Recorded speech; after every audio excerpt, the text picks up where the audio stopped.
디모데 후서 3장 16절에서 17절 말씀까지 봉독해 드리겠습니다. 모든 성경은 하나님의 감동으로 된 것으로 교훈과 책망과 바르게 함과 의로 교육하기에 유익하니 이는 하나님의 사람으로 온전하게 하며 모든 선한 일을 행할 능력을 갖추게 하려 함이라. 아멘. 우리 옆에 나가면 인사할 때에 반갑습니다 인사하겠습니다. 균형 속에 꽃피는 태평, 오늘 설교의 제목이 되겠습니다. 혼돈의 세월을 지금 보내고 있습니다. 현대 후기 이 포스트 모더니즘이라고 하는 시대의 특징이 여러분들 잘 알다시피 기준이 없습니다. 기준이 없다 보니까는 불안해합니다. 목사님 그냥 불안하면 어떻습니까? 그냥 불안하게 살다 가면 되는 거지. 그렇게 살 수 없다는 거죠. 그렇게 살면은 안 된다는 겁니다. 아니 21세기에 무슨 하나님을 믿고 삽니까? 그러면서 또 불안해하는 겁니다. 우리가 구약 성경 창세기, 출애굽기, 레위기, 민수기, 신명기 이 모세 오경이잖아요. 그 구약의 선지자 대표하면은 모세인데 모세를 왜 하나님께서 선택을 했을까요? 모세를 선택한 이유는 히브리 민족을 해방시키기 위해서 모세를 선택한 겁니다. 그러니까 모세가 히브리 민족을 이제 해방시키고 그리고 난 다음에 해방시키고 끝나는 것이 하나님의 목표가 아니고 해방시키는 거 중요하죠. 히브리 민족이 애굽에서 이제 종살이 하니까 해방시키기 위해서 모세를 선택을 한 거 굉장히 중요한 겁니다. 그런데 그거로 끝나는 게 아니고 결국은 가나안 땅을 정복하라는 겁니다. 근데 이제 이스라엘 백성들이 히브리 민족들이 너무 불순종하고 잘 말을 듣질 않고 뭐 이러다 보니까 히브리 민족들이 전부 다 죽게 되고 모세도 거기서 가나안 땅을 이렇게 눈으로 보면서 가나안 땅에 들어가지도 못하고 죽게 됩니다. 하나님께서 그냥 모세 너도 거기서 죽어. 근데 이 모세가 큰일 한 것이 뭐냐면은 여호수아를 철저하게 신본주의적 주권 영역 사상을 심어주고 이러다 보니까는 여호수아서에 보면은 완벽하게 가나안 땅을 점령해 버리고 마는 겁니다. 그래서 한 사람의 그 제자 훈련이 얼마나 중요한 건지 몰라요. 한마디로 여호수아는 하나님과 모세의 작품이라고 할 수가 있어요. 그러니까 모세가 죽었다고 끝나는 게 아닙니다. 그 제자를 확실하게 훈련시켜 놓으니까는 가나안 땅을 점령하지 않겠습니까? 정복한 거죠. 완전히 정복한 겁니다. 어떤 분들은 그가 히브리 민족들은 숫자도 많고 그래서 자녀들을 많이 낳고 그래가지고 목사님 거기에 정착을 해가지고 뭐 정복이라고 하는 것이 말이나 됩니까? 그 히브리 민족들이 어떻게 그 가나안에 아주 도심 국가고 굉장히 무기도 발달이 되고 정보가 발달되어 있는 그런 도심 그 국가를 어떻게 점령합니까? 이 사람들이 그 들어가가지고 자꾸만 살면서 숫자가 많이 늘어져가지고 그 정착한 거예요. 그런데 성경을 보면은 정복으로 나와 있습니다. 정착서를 우리는 부인해요. 우리 개혁 교회에서는 정복, 완벽하게 하나님의 은혜로 하나님의 그 명령에 순종을 해서 여호수아서 1장에 하나님께서 직접 여호수아에게 너 두려워하지 마라. 놀라지 마라. 내가 모세와 같이 했던 것처럼 함께 해줄 거야. 완전히 하나님 함께 해주심으로 가나안 땅이 하나님의 땅입니다. 완벽하게 정복을 하게 되죠. 그러고 난 다음에 언제 히브리 민족이 망하게 됩니까? 이 사사기에 와가지고 망하게 되는 거예요. 이 사람들이 기준이 없는 겁니다. 자기 생각대로 자기가 옳은 대로 옳다고 생각하는 대로 그냥 결정을 하고 이러다 보니까는 사탄이 거기에 개입하게 되고 우상 앞에 절하게 되고 이 사사 시대 때는요 그렇게 혼돈의 시간을 보내게 되는 겁니다. 여호수아 때에 완벽하게 가나안 땅을 정복을 할 때 믿음으로 그래서 우상 앞에 절하는 거 그거 완벽하게 제거해 버리고 말았어요. 그래서 여호수아가 하나님 앞에 쓸 거야, 아니 우상 앞에 쓸 거야. 하나님의 이름으로 가야지 돼. 다른 이름으로는 안 돼요. 완벽하게 그렇게 훈련을 하고 훈련을 하나님에게 또 모세에게 얼마나 훈련을 잘 받았겠습니까? 그렇기 때문에 오직 성경, 하나님의 말씀이 중요한 거예요. 우리가 구원 이후의 삶에 대해서도 정확한 해답은 우리가 불안할 필요가 없어요. 요즘 포스트 모더니즘 시대가 마치 사사 시대하고 비슷해요.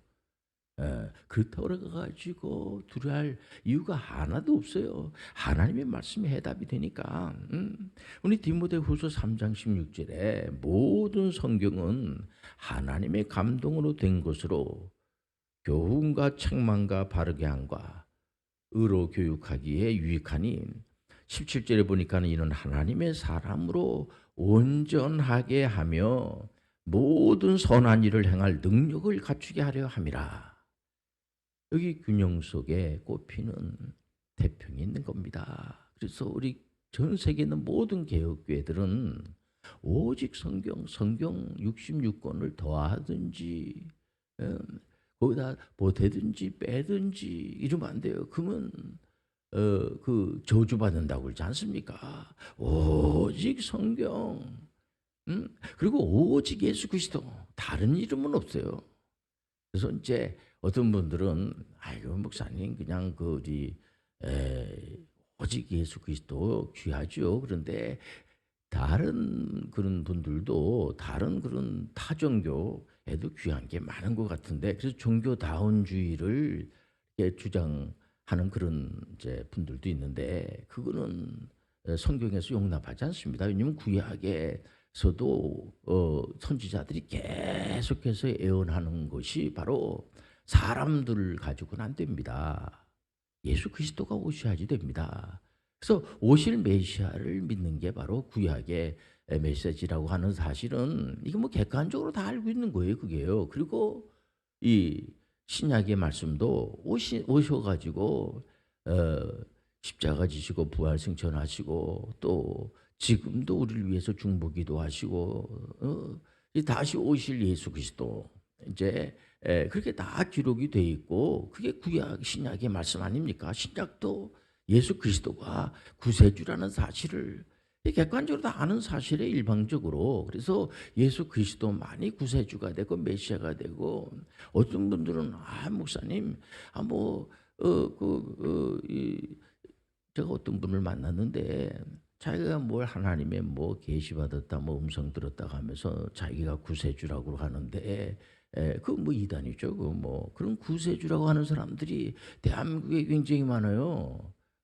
다 잘못된 겁니다. 성경 자체에서 오직 예수, 개혁주의자들이 개혁한 분들이 개혁에 성공한 것이 오직 예수 그리스도, 그리고 오직 성령을 모르면 안 돼요. 성령의 은혜를 받아야지만 우리가 예수 그리스도가 믿어지게 되고, 오늘 하나님의 말씀을 듣다가 여러분들 예수 그리스도가 믿어지게 되고 성령의 은혜를 충만함을 받으시길 바랍니다. 오직 성령, 이게 굉장히 중요한 거예요. 여기에 태평이 있는 겁니다. 여기 태평성세가 있는 거예요. 그래서 모든 부분에 균형이 필요합니다. 몸의 균형이 필요하고 또 정신적인 그런 균형이 필요하고 또 영적인 균형이 필요해. 영적인 균형. 영적인 균형이 잡혀져 있지 않으면은 이게 나중에 자칫 잘못하면 이단 사이비가 돼버리고 마는 겁니다. 그래서 어떤 분들은 종교 완전히 중독증에 걸린 분들이 있어요. 이건 문제입니다. 그러니까 정신적으로 균형이 안 잡혔으면은 정신 치료를 받아야지 돼요.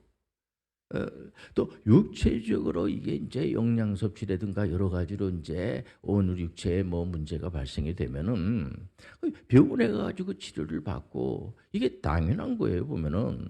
또 영적으로 이 말씀에 문제가 있으면 그 영적으로 문제가 있으면 말씀을 가지고 말씀이 기준이 되니까 성경 말씀 66 권을 가지고 기준을 가지고 이렇게 그러니까 하나님의 말씀이 바로 캐논 하나의 기준이라고 그러잖아요, 기준. 우리가 키를 이렇게 대충 이렇게 눈으로 보면서 얼마 정도 되겠다 할 수 있지만은 그 키를 정확하게 하려면은 자를 가지고 재고 몸무게를 저울을 가지고 재는 것처럼 하나님의 말씀이 그런 역할을 하는 거예요. 이 하나님의 말씀으로다가 모든 그 말씀을 우리가 제대로 이 말씀을 그 하나님의 말씀은 그 개혁주의자들이 본 말씀 예.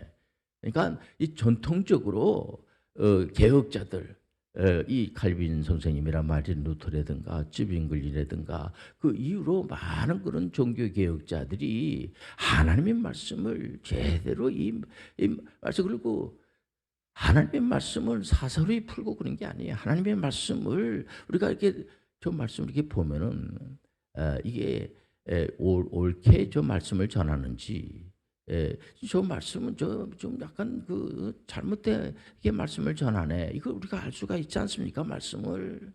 그래서 우리가 그 계속해서 공부하고 그 구약 신학자가 있고 신학 신학자가 있고 성교 신학자가 있고 다 그런 하나님 또 교회 자적으로 요즘 우리나라에 많은 이단들이 있는데 이단들은 주로 보면 종말 그 시한부 종말론자들 조건부 종말론자들 이런 분들이 많아요 보면은 예 그러니까 지금 뭐 우리 소위 말해서 이단이라고 하는 그런 이런 교회들이 전부 다 이 종말론에 또 삼위일체 교리에 또 귀신론에 이런 쪽에 빠져 가지고 그러니까 그 영적인 질병이라고 볼 수가 있죠.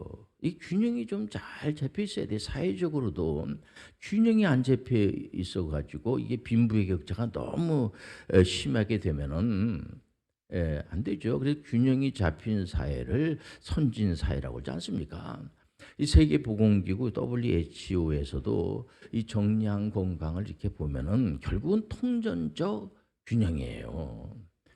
그 세계 기독 의사에서도 정리한 그런 건강을 이렇게 살펴보면은 결국은 통전적 치유라고 볼 수가 있습니다. 보면은 그렇기 때문에 우리가 이게 균형이 잘 잡혀 있는지 안 잡혀 있는지 그걸 참 이렇게 살펴봐야지 돼요. 요즘 아이들이요, 뭐 한 뭐 두세 살밖에 되지 않는 아이들도 어린이집에 가요. 어린이집에 가면은 가가지고 보니까는 선생님들을 보니까 어, 아주 다양하게 가르쳐 보니까는요. 어, 화요일인가 수요일날은 보니까는 체육 선생님이 별도로 오더라고. 오고 그 어린 아이들 데리고 또 걷기 운동도 하고요. 2살, 3살짜리들이 복장을 하고 걷기 대회라고 이 현수막을 이렇게 몸에다 하고 그리고 모자도 쓰고 마스크는 꼭 필수로 이렇게 하고 그리고 눈을 아주 뭐 부라리고 애들이 척척 맞춰 가지고 그러니까 선생님들이 이렇게 보는 게 얘가 균형이 잡혀 있는가 아닌가 그래서 어린이집에 갔다 와 가지고 애들이 피곤하죠. 집에 와 가지고 그냥 애들이 그냥 뭐 야 근데 그런 걸 보면서 어렸을 때부터 그런 훈련을 받고 유치원에 가면은요 아주 다 형들이 되는 겁니다. 다 언니들이 되고 그러면서 그래서 예수님께서 직접 말씀하신 게 제가 누차 말씀하는 그 요한복음 14장 12절을 왜 계속해서 목사님들이 말씀을 전합니까?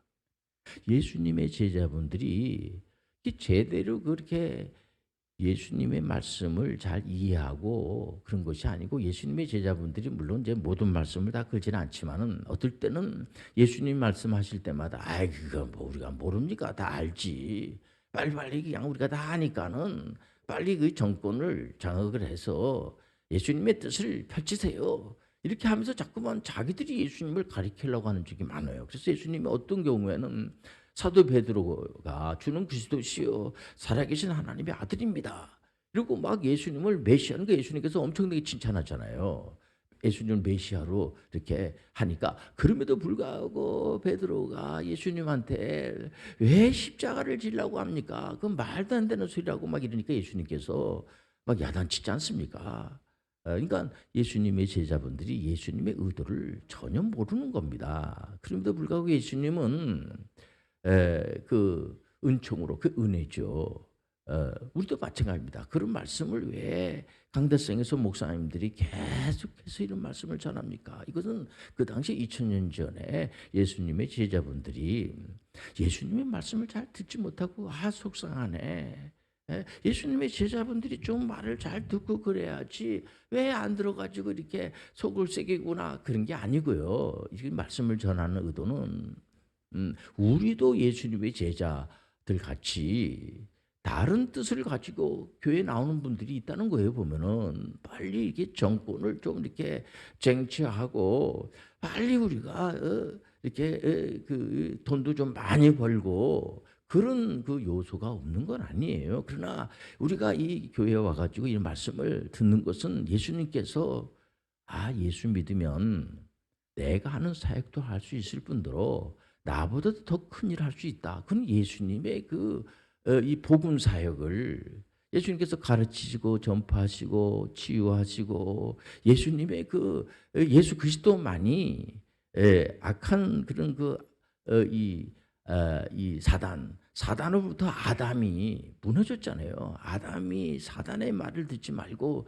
하나님의 말씀을 들어야 되는데 사단의 말을 들어가지고 망해버리고 만 거예요. 완전히요. 그게 로마서의 1장에서 16장까지는 완전히 그런 내용이 쫙 기록이 되어 있지 않습니까? 보면은 그러니까 첫 아담은 망했지만은 둘째 아담 예수 그리스도가 성공시키고 첫째 아담 때문에 많은 사람 인류가 다 고통 속에 빠지게 되고 그거야 아담이 그 당시에 하나님의 말씀을 듣질 않았지만은 나중에 하나님 살짝 찾아가 가지고 저만 용서해 주세요. 이래가지고 용서함 받았다 이런 식으로 해석하는 사람들이 있어요. 그건 성경적인 해석이 아니야. 잘못된 거예요, 여러분들. 아담은 자기 문제를 잘 해결할 수가 없어요. 오직 예수 그리스도가 해결해 주는 거예요.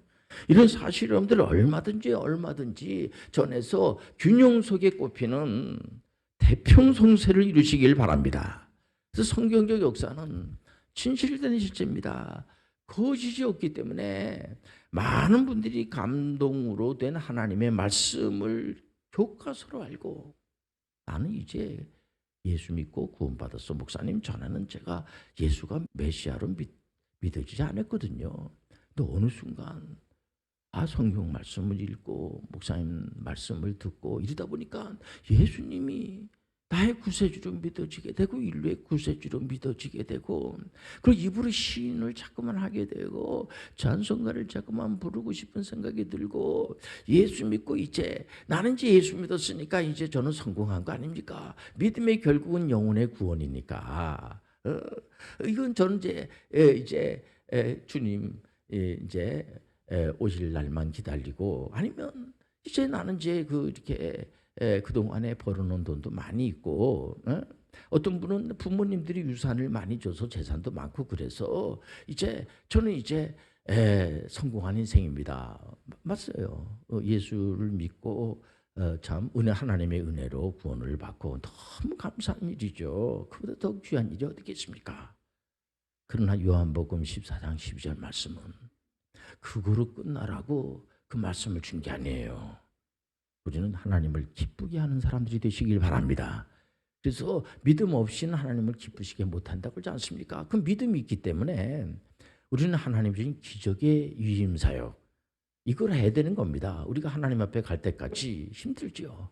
어렵고 여러 가지로 참 힘든 그런 일이 있지만은 그걸 참고 견디면서 하나님 주신 이 사명을 잘 감당하고 이겨나가야 돼요. 우리 교회에서 이제 남자아이들이 청년이 되고 이제 군대 갈 나이가 되면은 다 군대를 가는데 우리 교회에서 장교를 이제 장교로 지원해서 특히 해병대 장교 또 뭐 육군 장교로 도전해서 지금 장교로 근무하는 그런 군인 전문인 선교사들이 많이 있는데 그 군 장교 시험 볼 때 자기소개서를 써냅니다. 그 자기소개서를 써낼 때에 그 자기소개서는 자기 반성문 쓰는 거 아니에요. 난 이런 것도 못하고 저런 것도 못하고 그래서 어쩔 거예요. 그거 아니에요. 자기소개서라고 하는 것은 그 상대방 분이 그걸 보고 뽑는 거 아닙니까? 그렇기 때문에 나는 이런 걸 잘합니다. 저는 이런 거를 잘하고 이런 일에 저를 이렇게 사용하면 좋겠습니다.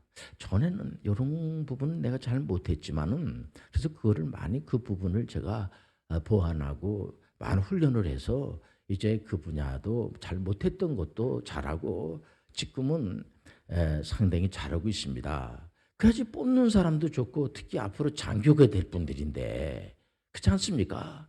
우리가 교회에 나와가지고도 반드시 우리는 회개를 해야 돼요. 우리가 완벽할 수 못해요.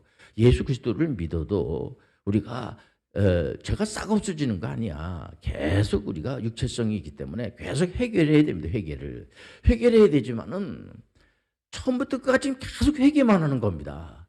그래서 나와가지고 계속 회개만 하고 그러면은 처음 온 사람은 상당히 상처받을 것 같아요. 그러니까 회개를 계속 해야죠. 우리가 회개를 해야 되지만은 내가 뭘 어떻게 하나님의 영광된 일을 할 것인가가 굉장히 또한 중요하다는 겁니다. 그래서 개혁교회 다니시는 모든 분들은 이런 건물이 교회가 아니라는 거 여러분들 아시죠? 한 사람들이 전부 다 교회예요. 하나님 영이 거기에 임재해가지고 교회의 최종의 목표는 선교하는 거예요. 선교. 그 선교사로 우리가 그러니까 자기 직업을 가지고 직업 선교를 하는 겁니다. 지금 요양소에서 이제 근무하는 우리 권사님들이 많이 계시는데 그 할아버지 할머니들을 돌보는 의료 선교, 그 봉사 선교, 그분들에게 잘 친절하게 대해주면서 끝내는 믿음의 결국 예수 그리스도라고 하지 않습니까? 예수 그리스도를 소개해서 그분들이 예수 그리스도를 나의 구세주로 영접하게 되면 하나님의 크신 축복 임재할 줄 믿습니다. 그래서 그 병원에서 이제 간호사로 이렇게 이제 일을 하면서 이렇게 봉사를 하면서 보면은 할머니 할아버지 연세가 많으신데도 신앙생활을 많이 하신 분들은 예수님을 고백하면서 그렇게 이렇게 이제 고맙다고 하고 또 예수님을 안 믿는 그런 분들일지라도 거기 오셔가지고 예수 그리스도를 소개하니까 예수 그리스도를 믿는 그런 분들이 많이 있다고 하는 얘기를 제가 들을 때 그게 바로 의료 선교사라는 거죠. 직업 의료 선교사. 그렇기 때문에 개혁자들이 친절하게 가르쳐주는 영역 주권, 이 정치, 경제, 문화, 교육, 국방까지 예술 이런 분야까지 우리가 모든 분야까지 그래서 그 분야까지 들어가 가지고 겸손하게 이게 사람들을 세우고 복음의 선한 일을 행하는 사역을 얼마든지 우리가 해서 이렇게 사역을 하게 되면 우리가 무슨 상금 받으라고 일합니까? 하지만 성경에 분명히 말씀하시고 있어요. 이제 목자장 대신 예수 그리스도가 나타나실 때 내 뜻대로 하지 않고 주님의 뜻에 맞춰서 했기 때문에 영원히 시들지 않은 멸류관을 주실 겁니다. 기도하겠습니다. 하나님 아버지, 우리가 이 균형 속에서 꽃피는 태평성세가 이루어지게 도와 주옵소서. 예수님의 이름으로 기도합니다. 아멘.